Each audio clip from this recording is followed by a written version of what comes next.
Are you asking why would God make it be that people are born into sin and sick and in need of a savior? It's just like, why did God do it this way? Kind of just more like why was this his plan?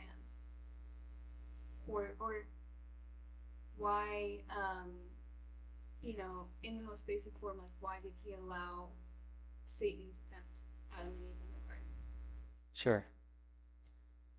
Why God allowed these things, especially when we get to like very basic theological concepts. Oftentimes, this is, we see in scripture that this is the way it is, but we don't have a description as to like, why did God do it this way and not that way? We just see what God is doing. And part of that is because the authors of scripture can't spend eternity answering the whys that we have naturally.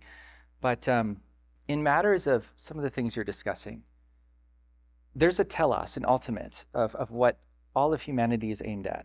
And it is to know and experience fullness of life and joy in the presence of God through being with Him and glorifying Him.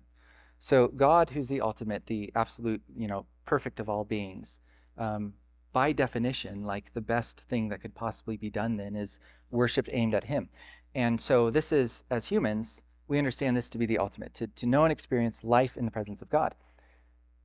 Although I can't get into some of the really nitty gritty details because I don't have the mind of God, I don't know the deep things of God, it apparently, God saw it best to create a garden, a system in which we would have this option to choose life with God or the option to rebel and to choose our own way.